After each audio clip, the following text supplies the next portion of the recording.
Alright, Treasure, welcome back to part 2 of our life, beginning and always. And yes, we had a very interesting start of the first episode. So now we're gonna do the second part. So come join me. After getting permission from our moms, the three of you were ready to head out.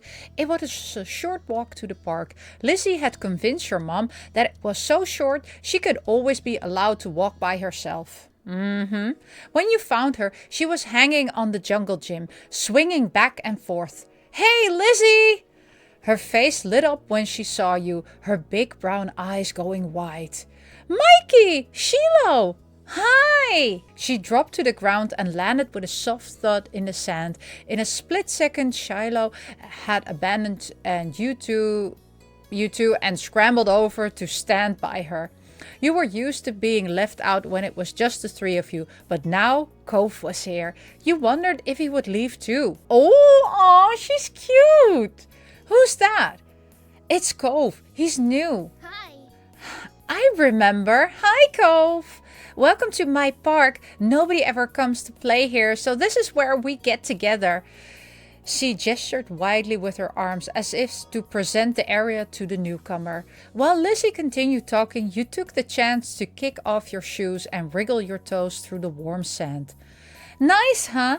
In this neighborhood, I'm the one who comes up with the ideas. You are? Uh-huh. Yeah, I am. Who else could handle the job? Lizzie is the oldest. By a lot. My mom says you're Mikey's age. Yeah. Though, thought so. I'm still the only one in this group with double digits. What about other kids? Other kids? There aren't any. We're the only kids here, and Shiloh is just visiting from another place. Not even tourists really bring their kids here. This is the land of ancient. Be careful that the oldies don't try to steal your youth. Oh. For a second, it looked like he might cry again. But something in his eyes shifted and he looked back at Lizzie. What kind of old people? Like moms and dads or grandparents? Grandparents who don't have kids. They hate kids. But why? We haven't done anything. Only some of them don't like kids. Stop saying stuff like that. You're gonna upset him. Yeah, they're really... No, stop saying stuff like that. You interjected quickly, hoping Cove wouldn't start crying again. He sniffled, his forehead creasing with worry. Lizzie was staring Cove down, but Cove wasn't even looking at her anymore. He didn't seem to care that she was there. He went into his own head. Shiloh was the next one to speak, completely unaware of the situation. I met Lizzie and Mikey in school.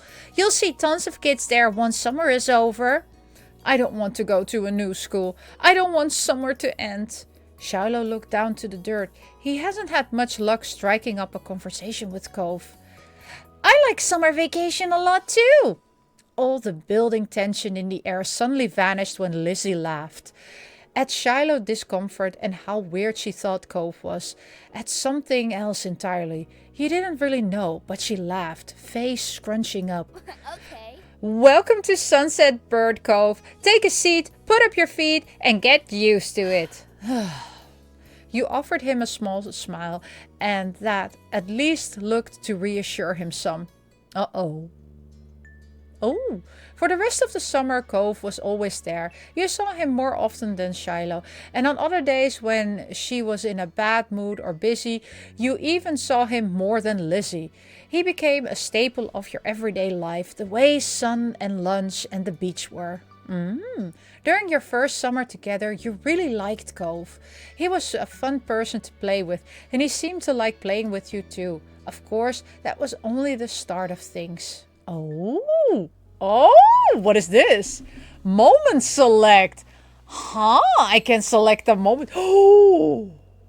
I also have, of course, the DLC. I can go shopping, grow up, long day, sandcastle, fireflies, library, ghost, barbecue, runaway, sleep. I'm gonna go for ghost. That looks fun. And then the summer ended. Okay, ghost. The night was oh, look at all those fireflies.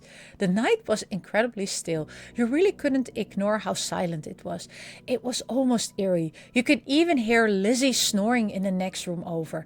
It was hard to believe how much of a blur today was. Summer sure did slip right past you. You flicked through the moments like pages in a scrapbook as you laid in bed. The ones that stuck out all seemed to include your new neighbor, Cove. It was funny how he had become such a big part of your life in such a short span of time. You thought a lot about what adventure you could have tomorrow until sleep started to catch up to you. Then you heard something scrape against the window. It wasn't that uncommon for the wind to push a tree branch against the glass. Summer breezes were the worst sometimes. But the more you try to ignore it, the louder it seems. It was like something was trying to get your attention. You lifted your head off the pillow to get a better look. Nothing was there. Nothing you could see, at least. Ooh, you just went back to bed. It was only your imagination, or you had to investigate the mysterious sound. It's too creepy to ignore. I'm going to investigate this. Okay. You practically jumped out of the bed and crept down the stairs to go outside. Oh, your moms were still awake. They stayed up so late, it seems. Luckily, they were watching TV and didn't hear the soft click of the front door opening as you slipped past. Oh my God, moms, pay attention! You looked around the neighborhood for a few seconds, checking over each individual house. It looked normal, but it didn't feel that way. You knew you weren't supposed to be out here right now. It was exhilarating. It made you regret your decision. It scared you. No, it was exhilarating. Your chest was light and you couldn't keep the grin from your face. No one had permitted you to go out. In fact, no one even knew you were out. And yet, here you were. You wondered what else you could do. What other rules were so ingrained that you had never even considered that they could be broken? Mikey! Oh, somebody called us! You twitched at the sudden call, immediately calming down upon seeing Cove walking up to you. It was strange and yet also completely normal to have him appear like this right now. What are you doing? I saw you standing around in the middle of the street from my window. You weren't sleeping either? Why not? Cove turned up his lip to a smile, almost as if he were amused by the question. Because, ooh, you did hear weird noises. You should be in bed. Because what? I'm glad you're here. Oh. I'm glad you're here. I'm glad you're here. Whatever the reason is, at least you were no longer alone in the dark. Why? I heard a strange noise. You too? That's why I was up. Cove hesitated for a moment, looking down the street before his aquamarine eyes fell on you again. Did it scare you? A little. Me too. I feel better that you're here. Me too. The two of you delicately smiled at that. Cove even chuckled a bit. It was nice that you both felt the same way about things. I was kind of wondering if it was the wind. But what if it's not? What if it's a person? What if it's something that's not a person? The unsettling noise suddenly rushed through the air. Cove and you flinched. It sounds even worse than before. You were about to agree with him when the noise came yet again, tearing through the still night. The two of you rapidly looked around, trying to find the source, but to no avail. There was no sign of an answer to this puzzle. You thought that. It could be anything. It could be a ghost. There's gotta be a regular... It could be a ghost. Invisible, creepy thing luring kids from their bed. It had to be a monster. You were torn between the curiosity of discovering what the noise really was and being scared enough to want to run straight home and hide under the bed covers. When you and Cove locked eyes, it was like speaking without words. Your mutual anxiety hadn't gone away entirely. Hey, can you tell where it's coming from? Not really. Not really. Then we'll have to look more, somewhere else. Maybe we'll see something. Okay, let's go. You clustered together as you walked the familiar streets of your neighborhood, drawing strength from each other's presence. The shadows cut corners and angles where you didn't expect them, distorting the feature you saw every day.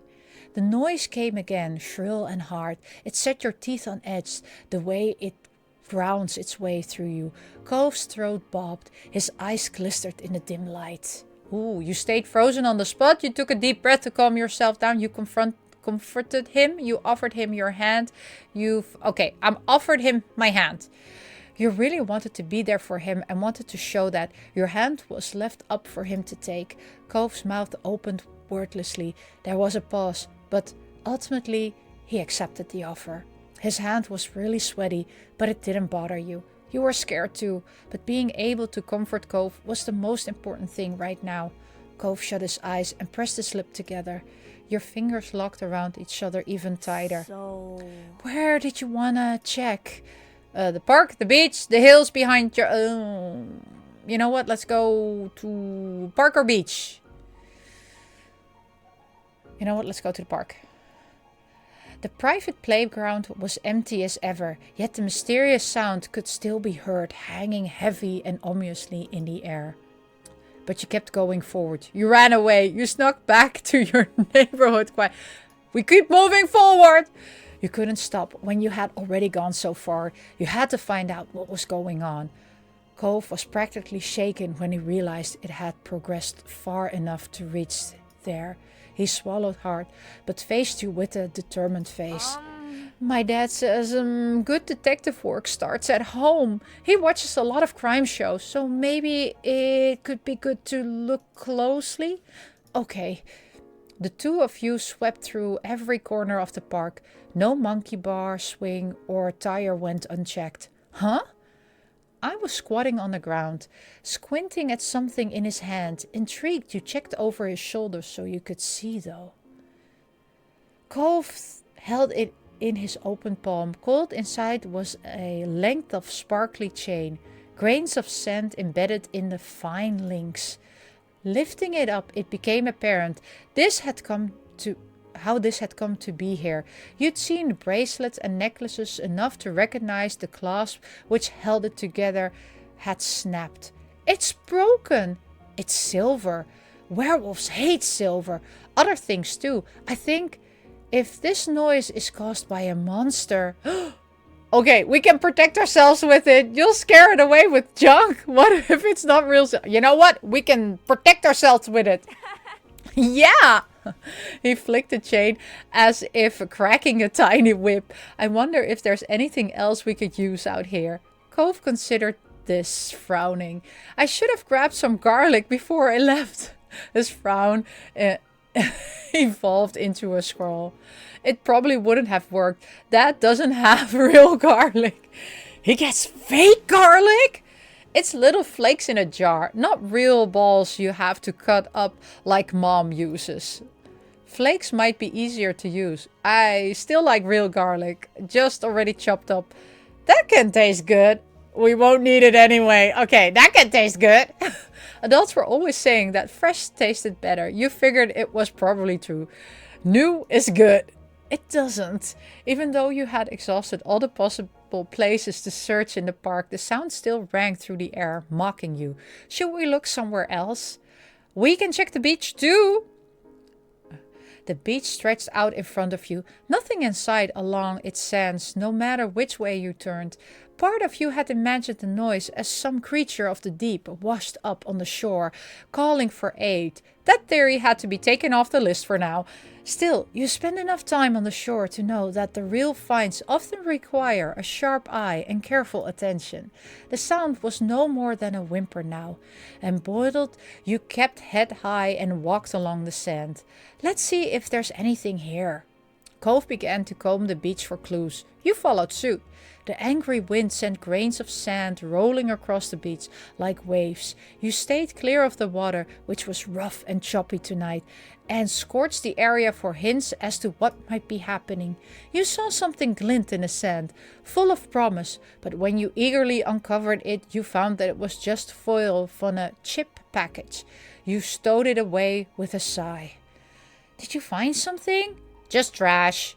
Cove shrugged and gave you a sympathetic smile. That's how it goes sometimes. You like hunting for treasure on the beach too, right? Yeah. Yeah. Have you ever found anything mysterious or weird? You were expecting him to mull the question over for a bit, but Cove answered immediately. Teeth! Like a shark tooth?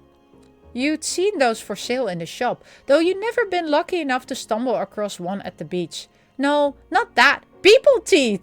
No! Yeah, you know how grown-ups sometimes don't have their own teeth any longer and they get fake ones so they can still eat? You nodded, listening in a fascinated horror. I found some, the top half. How'd you know it was the top half? It had the pink top of the mouth bit. Like this. He opened wide and pointed at the roof of his mouth. You let out a squeal. What did you do with them? Mom took them from me. I don't know what happened to it after that. That was too bad. Think of a prank opportunities. The right thing to do. Gross. Way stranger than the stuff I've seen. Still not as strange as the things I've found. Okay, too bad. Think of prank. You could have hidden them in someone's school bag or under someone's pillow. Yeah, I'd hate if someone did that to me. As you contemplated your options, it occurred to you that you hadn't heard the noise for a while. Cove, I think it's gone. Cove perked up at this. You watched as he listened for the scary sound that had become background noise to your adventure. You're right. You both stood awkwardly in now silent night without the mysterious call to lead you. There wasn't a reason to stay out here any longer. The night was still as you walked home. None of the usual background noises or the eerie whistles from before. You could hear every step you and Cove made like a cough in a movie theater. The two of you came to an halt outside your front door. Never before had it looked so ominous. Now to sneak back inside. Do you sneak out a lot? This is the first time. Yeah, I've never tried to do it till now. Thought so. How did you know? I hadn't seen you out of my window. He was stalking us. He's looking out of the window all the time. That was fair though. It could have been possible you were just so good at sneaking that this was the first time he had caught you. Are you worried about getting caught? No. He was so forthright that you believed him completely. But your dad, won't he get mad or sad if he catches you? He's never happy with what I do. Oh. Aw, you sympathize. You encourage Cove to see it more positively. You stay out of it. You didn't know how to react. You know what? Let's be positive. Your dad's just worried about you. He cares. It doesn't matter if he worries, if he's the one who makes things worse. All right, I'm going in. Okay, good night. Good night, Cove. Thanks for coming with me tonight. I'm not sure I could have done it by myself. I wanted to go with you. You beamed at him. You turned the doorknob as slowly as clock's minute hand, holding your breath for the telltale click of the lock, then nudged it open. When all that happened was the door opening, rather than blaring alarm that you feared, you melted with relief. Back inside your house, you were surprised to find your mom still watching TV. Weirder still, it looked like they were on the same show as they were watching before you left. Yet you were positive you've been out investigating for hours. Perhaps you could use their distraction to your advantage. If you could just get up the stairs, you would be safe from suspicion. But how could you get there? You tried to sneak past. You decided to walk in your own house nonchalantly. You couldn't. You had to give up and come clean. What should I do? Should I... this is a difficult one. You decide to walk in... Okay, you know what? I'm gonna walk nonchalantly. Maybe they won't notice me. Sometimes the best thing you could do was to hide in plain sight. You strode across the room in the direction of the staircase. Mikey? Your moms knew you were up, but they had no idea why. They abandoned the couch and their show to hurry over. They were still in a state of surprise. You weren't in trouble yet? Are you okay? What are you doing down here, sweetie? Did you have a bad dream? Ooh, you told the truth. You lied. You did not answer. I'm telling the truth. I went out to find what was causing a noise. Time seemed to drag as the color drained from your mom's faces. Out where? Out of your bedroom? That's what you mean, right? You pointed at the front door, confirming their worst fears. Mommy remained frozen in shock while Mom laughed into lecturing mode. Launched into lecturing mode. Mikey last! It is not safe to be out at this time of the night by yourself. If something was wrong, you should have come to us. I thought you knew better than that. I trusted you to know better than that. Anything could have happened to you. If we don't know where you are, it's a lot harder to keep you safe. Her voice was soft, yet it still cut deep. You pawed at the ground with your feet. What they were saying made sense. It was scary. I don't like being scared. I just wanted to see what was there. Honey. Mommy wrapped around her arms around you, cradling the back of your head. You clung to her. You're brave for facing your fears, but you need to be smart too. It was scary because it might possibly have been something dangerous, right? That kind of worry is something you should tell us about. Okay. Mom shook her head with a sigh. Let's get you back in bed, where you belong. Right. And we'll have a talk about this in the morning. We're gonna get scolded. You pulled a face at that, but didn't protest. All things considered, they could have been much harder on you. Once your mom had left, you turned over the night adventure in your mind. It was still hard to believe that you really done it. Sure, you were going to get a talking tomorrow, but it had been a night that you'd never forget, for better and worse. You hoped that Cove had gotten home okay, though he hadn't been worried. Being told off was never fun. Wriggling down deeper underneath the sheet, your thoughts turned to the unsolved mystery. You and Cove had only just begun to scratch the surface of it. Maybe you'd solve it, maybe you wouldn't, but what mattered was that you shared the experience with each other. You were still so energized by the night's excitement that you tossed and turned in bed for some time, thinking up theories to share with Cove when you next saw him. Sleep eventually claimed you, but the adventure merely resumed in your dreams. Aww, that's so cute. In the morning, the lecture continued, but ultimately, your mom let you off with a warning. It had been pretty unusual circumstance after all. You later learned Cove didn't end up in trouble for the night escapade either. It was unclear whether that was because his dad chose not to punish him or if Cove got away with it. Yeah, I didn't sneak, so maybe I should have, done some sneaking. As for the sound that started this all, the adults around were convinced it was nothing more than the wind. For your imaginative mind, that wasn't nearly enough. How could they accept something so simple so easily? Maybe it'd make more sense when you were grown up too. Oh! I can pick another memory! Runaway sounds very bad. Oh, which one should I do? Sleepover. We're gonna do sleepover. That one looks fun. Okay, let's go. Okay. All right, kids, we're done with dinner. Come to the table. Ooh, your stomach grumbles right on time, as if it had heard your mom's words. You halted your game and looked over. Mom was almost done setting the table. She was walking around the mahogany wood in the process of putting down cutlery. Mommy was still in the kitchen, humming under her breath as she turned off the stove and put empty pots in the sink to wash. From beside you, Lizzie stirred, uncrossing her legs and standing up. She stretched her arms above her head. Finally, I'm ready to eat. Then she cast a sly glance in your direction. You recognize that look. Last one to the table is a rotten egg! I haven't... But it was too late. Lizzie had already bolted towards the kitchen. You tried to catch up to her. You stayed seated. You yelled out to her. You threw a cushion at her. Okay, there comes the cushion! Grabbing one of the cushions from the sofa, you threw it towards her. It hit her in the back of the legs, but it was too soft to do anything of real consequences, and she merely brushed the attack off with a scroll. It was a short distance to the kitchen table. Lizzie managed to get there easily enough, slapping a hand over the wood. Mom moved just before Lizzie could bump into her. With an exasperated sigh, she resumed her work. I win again!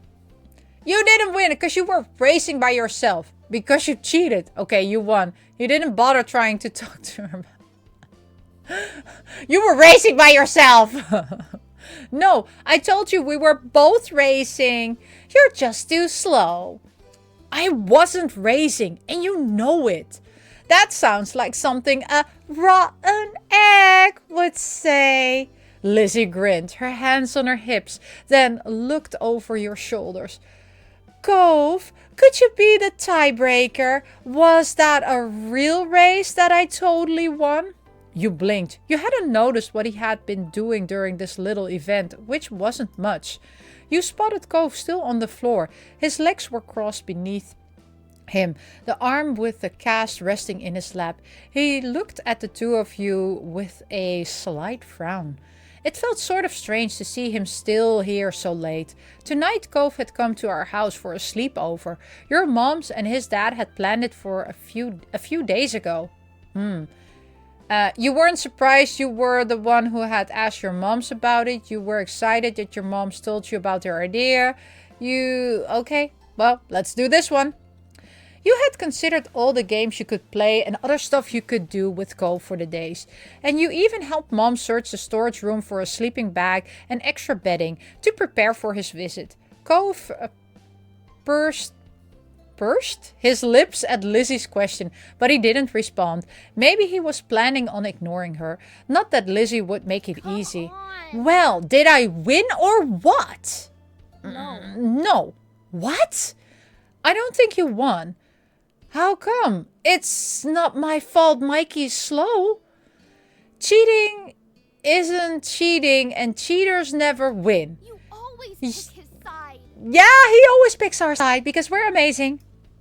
Cove snuck a shy peek at you before answering her. I pick him, and he picks me. You're a couple of rotten eggs then. Oh my god. That's enough. Nobody here is a loser or a rotten egg. You're each farm fresh. Which is a sentence I never thought I'd say. Right. Now, listen to Mom and come sit at the table for dinner. All three of you. You and Lizzie obeyed, sitting across from each other at the edge of the table. Lizzie blew a raspberry at you when Mom turned her back. What is blowing a raspberry at you? Your parents brought the last of the food. Then they took seats further down the table instead of sitting right next to you and Lizzie. Only Cove was left out. He had stood up from his spot on the floor, but he hadn't made a move towards the kitchen. Cove, you can sit too. Slowly he eyed the 4 seats that were left. Thanks to the new seating arrangement, your parents chose one free chair was beside you and another next to Lizzie, and the 2 were on the other side where your moms were sitting. Ooh. Sit next to me! You can sit anywhere you want. You stayed quiet. Well, sit next to me. Cove gaze met your gray eyes. You smiled briefly. He grinned back. He walked over, pulled out the chair next to yours and sat down. You were glad he wanted to sit with you. He just needed to know it was okay. Now that everyone was situated, Mommy began to pass out plates. Okay. Dig in, kids. I cooked a little bit of everything for dinner tonight. Be sure not to avoid all the veggies. Yes, Mom. Each person at the table served themselves, except for one. Cove hesitated again. He fidgeted with his arm clamped on top of his knees. He didn't seem very comfortable doing stuff in someone else's house. One dish seemed to have his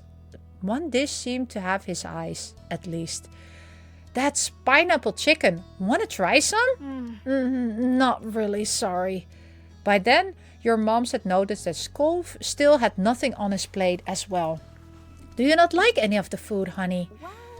Maybe he hasn't tried Hawaiian food before. He hasn't? Wow. Please don't talk with your mouth full, Lizzie. Lizzie swallowed the bite she was eating. Then she spoke again. He should try it now. She turned to Cove dramatically. Unless you want to shrink, that's what happens if you miss a meal. Elizabeth, that's not true. You know that. Cove squirmed under all the attention. He fidgeted with a fork between his fingers. I've had some things, just not any of this.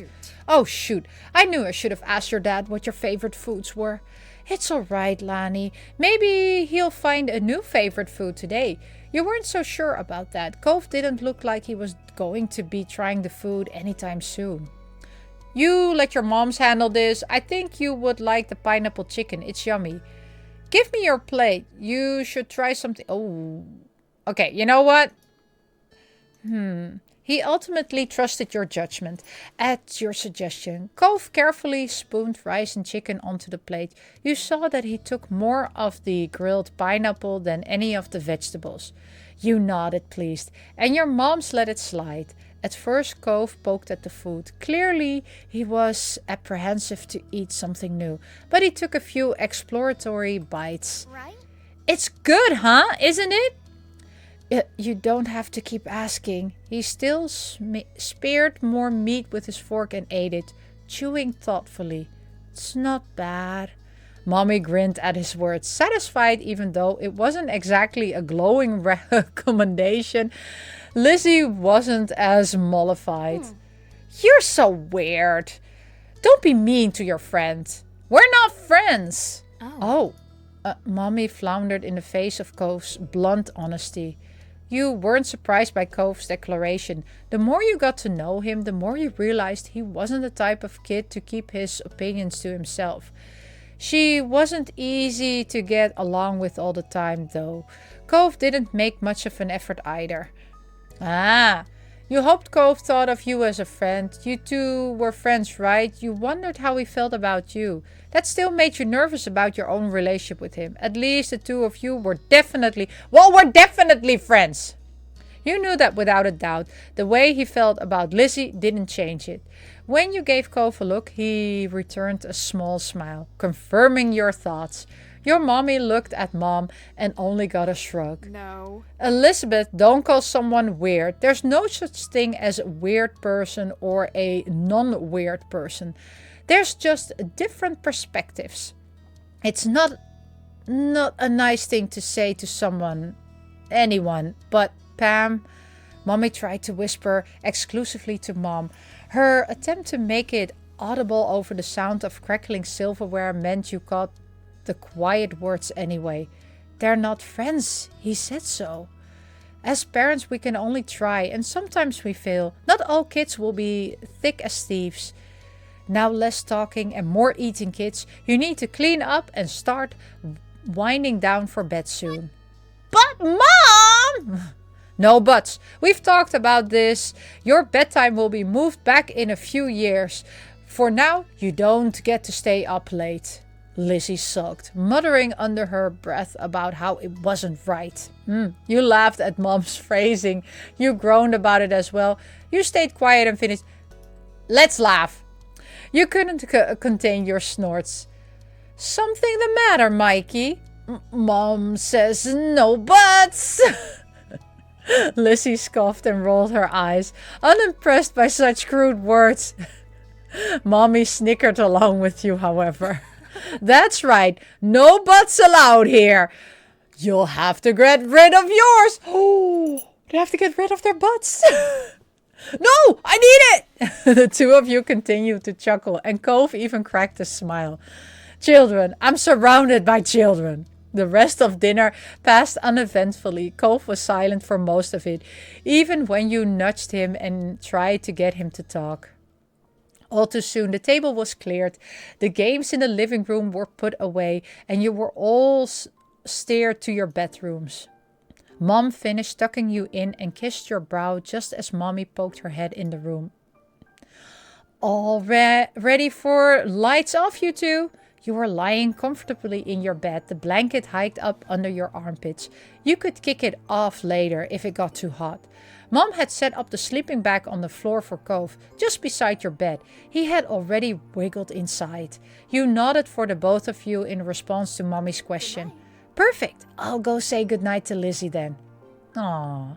Mom tweaked your nose, chuckled when you squawked in annoyance, and left. Mommy took her place, sitting on the edge of your bed. Sweet dreams. Sweet dreams, sweetie. She pressed a soft kiss on your forehead. You giggled as strands of her hair fell forward and tickled you. Mommy smiled down affectionately at you, then moved her attention to Cove, who watched from his spot on the floor.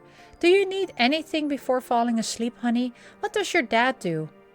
Sometimes he picks me up and lifts me really high, and he shakes his hands like he's gonna let go, but he catches me again. He keeps doing that until sometimes he drops me on my bed, or other times he lowers me down and we pretend like I'm crashing. Cove had become pretty excited when talking about the nightly ritual he and his dad shared. He seemed to realize how animated he was and bashfully quieted. But I don't want to do that here. Oh, how fun though. I think you're right that it might not be a good idea to do that tonight. The sleeping bag might not be a soft enough landing. If there's anything else, you can always ask me or Mikey's other mom. But I'm the nicer one. Just don't tell her that. Oh, Mom's playing favorite. She laughed good and naturally and stood up. Take care. Sleep well, Cove. Night. Leaning against the door jamb, she rested a hand on the light switch and looked to you. Good night. Sleep tight. Don't let the bed bugs bite. With a last smile, Mummy turned off the lights and stepped out, closing the bedroom door behind her. You listened to her footstep fade as she walked down the hallway. But even as the sound vanished, your eyes stayed open. It was so exciting to have Cove spending the night. Cove? Yeah, I'm glad we're friends. Oh, thanks, me too. You startled when Cove sighed deeply. You turned your head to look in his direction. In the dark, you could see only a faint outline of a lump under the covers. Cove? What's wrong? What was that? Could you be less loud? Could you be quieter, please? Stop that. I'm just gonna say, what's wrong? What's wrong? I can't sleep. Why not? He shifted, or at least you thought he did. You couldn't see anything since your eyes were still adjusting to the dark, but you heard his sleeping bag rustle. I want to be in my bed. Oh. Cove sat up. Your eyes had gotten used to the low light level, so you could see him better. He got out of the sleeping bag, wobbled towards your side table, and pulled open the top drawer. What is it? I'm getting my glasses. You sat up too, watching as he reached inside. He paused for a second, then pulled his hand out. Instead of his glasses though, he was holding a book. Cove turned it around in his hand, trying to figure out the proper orientation for it. You knew, even without reading the title, which one it was. That was one your mom would read to you. It was special. Be careful, that's mine. I thought you were looking for your glasses. What are you doing with that? I'm just going to ask, what are you doing with that? Cove shrugged, squinting at the newly found cover in the dark. I just thought it looked cool. The compliment he afforded your special book had you grinning, your confusion forgotten. It is really cool. Oh yeah? What is it about? It's a story about a squire who wants to become a knight, and there's magic. Does it have mermaids? No, but I love the main character because the squire really is brave and funny. It has cool pictures. Some of them even take up the whole page. Mommy reads it to me. She uses different voices for each character. There's a dragon in it and crazy things happen. You know what? There's a dragon in it. The squire tries to kill her because the king wants the dragon dead. So they have this fight. But the squire finds out the dragon's really nice. They decide they don't want to fight after all. So the two of them become friends instead. Cove looked excited by your words. He flipped the book over and focused at the backside summary. He must be pretty interested in it. You were reminded of the hours you'd spent hearing the tales. No matter how many times you read it or had it read to you, you were still entertained by the story and the pictures inside. You glanced out the window. The moon was high in the sky. It was definitely the time when you were supposed to be asleep. You couldn't keep staying up. Let's read the book with Cove. You wanted to read the book with Cove. You climbed out of the bed, padded over to your side table. You opened it and rummaged around, pushing aside stuffed toys and crayons. Cove called out to you in a confused whisper. What are you doing? You'll see. You let out a quiet cry of victory when you found what you were looking for. You jumped back into the bed before any hidden boogeyman could catch you unaware. Oh, what is he doing? Cove continued to watch you wriggle your way beneath the blanket you disregarded earlier. You pulled it up over your head. What's... Come on, check it out. Bring the book too.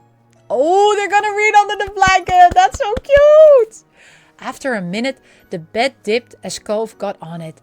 Then the blanket shifted. You fiddled with the flashlight in your grip, feeling for the switch. Oh, it's bright!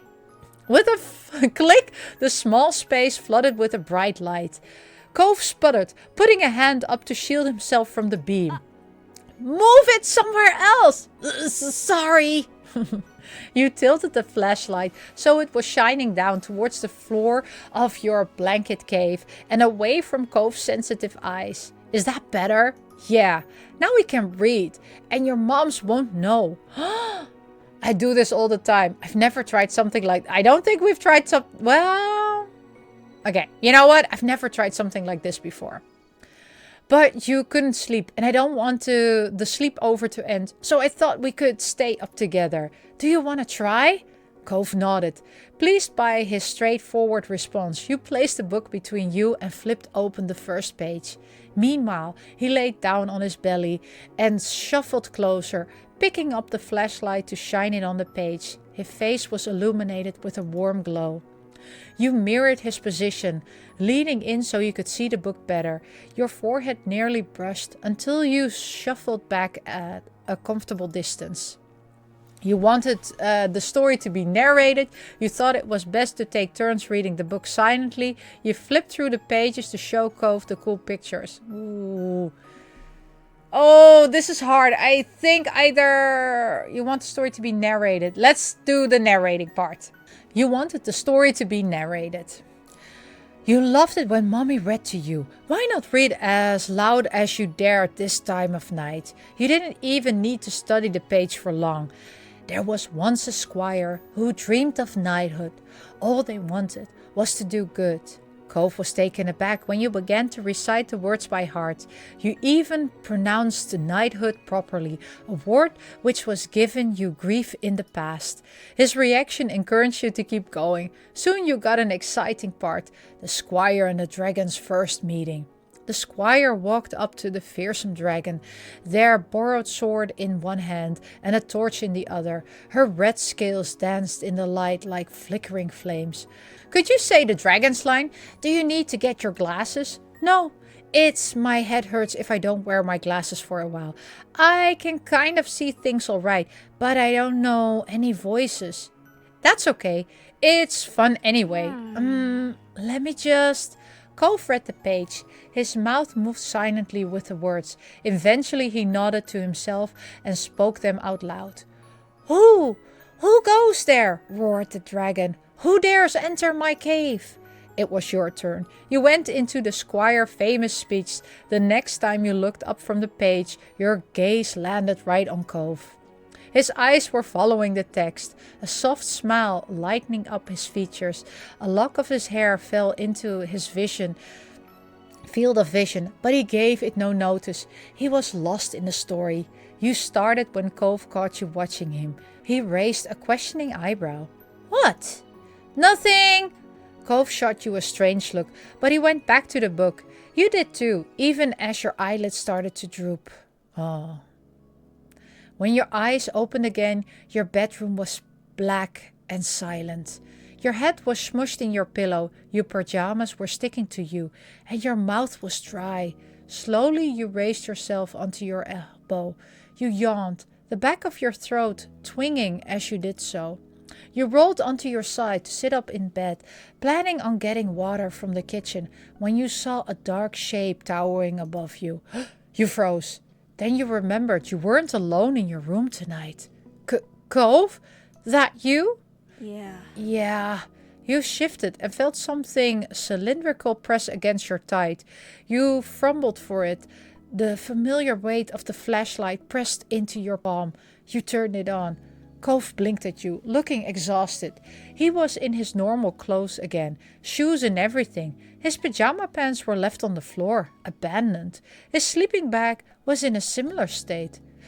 What is it? Can't sleep. I keep waking up. Did you have a bad dream? He shook his head from side to side. No, just can't sleep. It's weird here. You frowned. You'd helped your mom's redecorate it only a few months back. I like my room. It's not that it's bad. I just always sleep in my bed, in my room. That made things a little clearer. It wasn't anything that you've done. Cove couldn't sleep in a new place. You wondered how long it took for Cove's bedroom in his new house to not be weird to him. Probably a while. I'm gonna go. What? That shook off the last of your doziness. He was going to walk outside back to his own house? This time of night? All by himself? He noted your shocked expression and looked at you with resolve. My dad will let me in, and I've gone outside late before, and I have to go. Well, if you have to. You don't have to. I'll come with you. Okay. I'll come with you. Why? Why? I can get there myself, and then you'd have to go all the way back here from my house. I want us to stay together more. I think I should come anyway. I'm gonna make sure nothing happens to you. I want us to stay together more.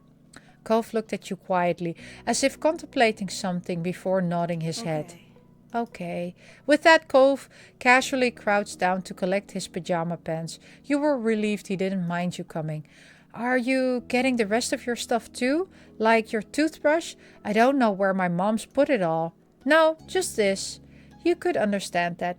He didn't really need anything right now and could always pick up his things tomorrow. Cove visited your house during the day all the time.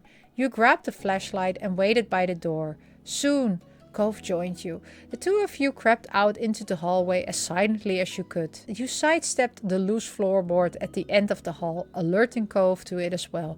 Apart from that, you had no problems making it to the front door. Everybody was in their rooms, so the rest of the house was abandoned. It was brighter outside.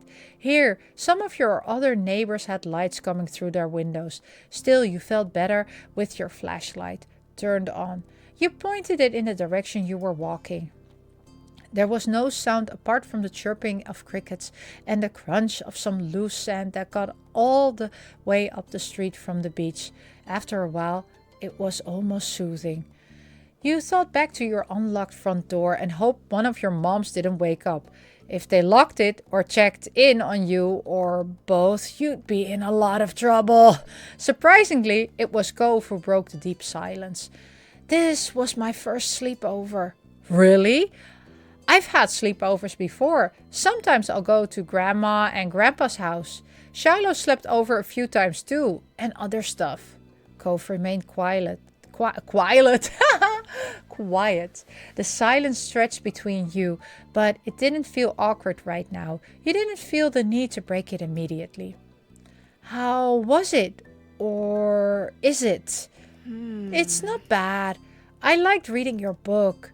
You did? I kind of thought you weren't having fun. You didn't really say anything when we were eating. I didn't know what to say. Oh. Now you were the one who didn't know what to say, so you said nothing. You just lit the path ahead. The two of you kept walking side by side, your shadows stretching across the concrete. In almost no time at all, you arrived. Cove's house loomed above you, the windows dark. Mr. Holden must be sleeping, just like everyone else in your own family. Are you sure your dad's gonna open the door? Yeah, he wakes up real easily. As if to demonstrate, he rang the doorbell. A couple of minutes passed and you wondered if Cove was wrong. Then the front door unlocked and cracked open. Out came his dad. Oh, he's not wearing clothes. Mr. Holden wasn't wearing all his clothes. His hair wasn't up in a ponytail like normal either. You felt a little bad to disturb him when he definitely had not been expecting anybody. His eyes had been narrow into tired slit, yet they opened wide when he saw you and Cove. Kids, what in the world are you doing? Everything okay? I couldn't sleep. Cove said my room is weird. Mr. Holden blinked, his features still twisted in panic. Then he closed his eyes and let out a deep breath. Right. Well, that's a shame. What's done is done. Come on inside, son. We can talk about what happened in the morning. Okay. Cove yawned while accepting the terms without complaint. Thank you for dropping him off, Mikey. I think you'll have to be a part of the conversation tomorrow, but we'll deal with what to do next time. Now, let me walk you back. It's not safe for you to be out this late by yourself. He moved to step past you, but you shook your head. I'll be fine, Mr. Holden. My house is right here, and I have a flashlight. Mr. Holden remained where he was, his brow furrowed, and placed a hand on Cove's shoulder blade. Then I'll stand right here. Cove and I will be your lookouts. We'll close our door once you've made it back inside. You nodded your head at the promise. Have a good night. Take care. Mr. Holden waved you off. As you turned, your eyes met Cove, still standing beside his dad. His lips turned up at the corner. He spoke in an almost whisper. Bye, Mikey. Thanks for coming. Aw. Flashlight clutched in your hand. You jogged back over to your home.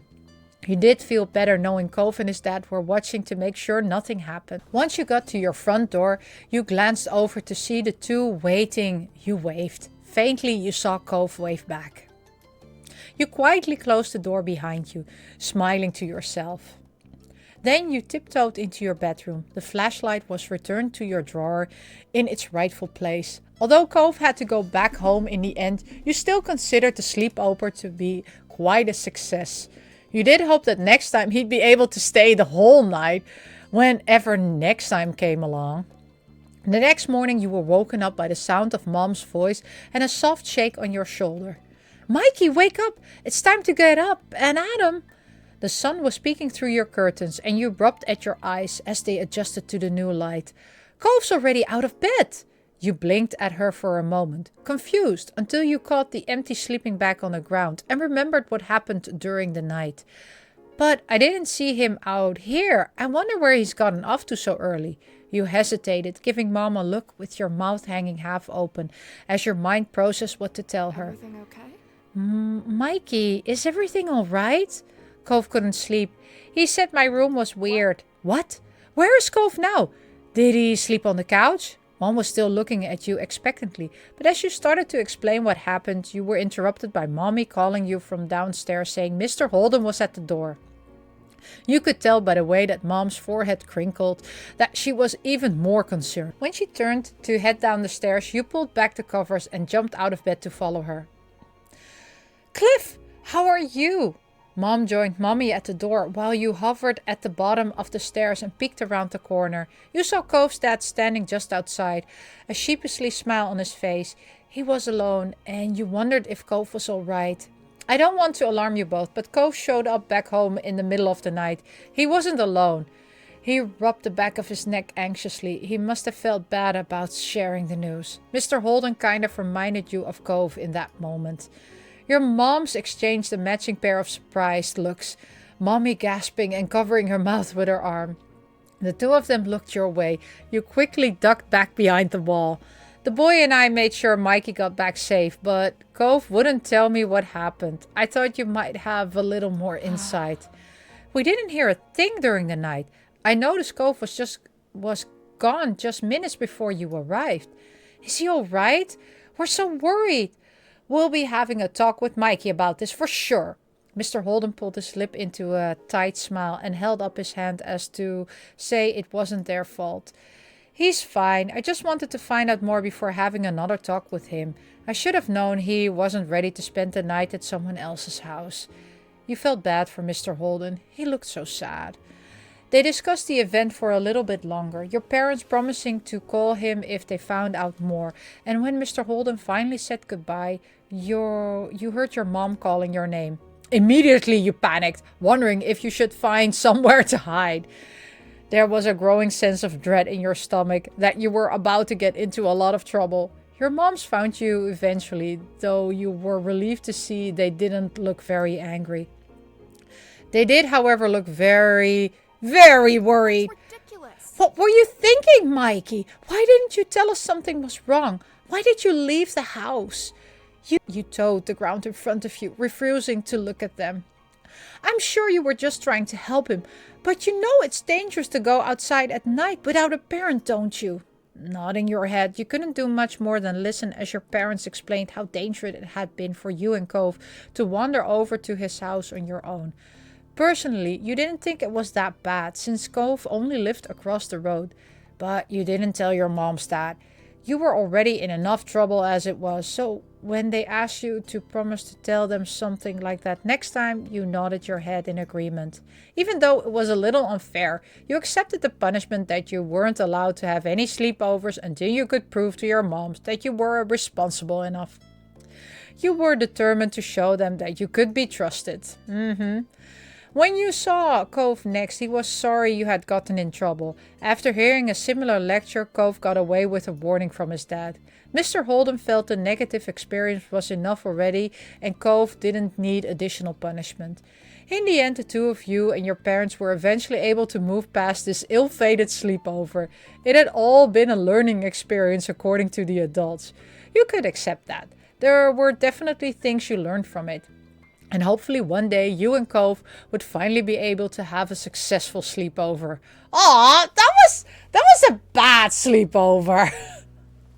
Oh, and we can click on and then summer ended, or we could do another moment. But this is where I'm gonna end the video. Thank you so much for watching. And if you want to see more of Cove and Mikey's story, let me know. And thank you so much for watching. And as always, I say, miss you, love you, bye-bye.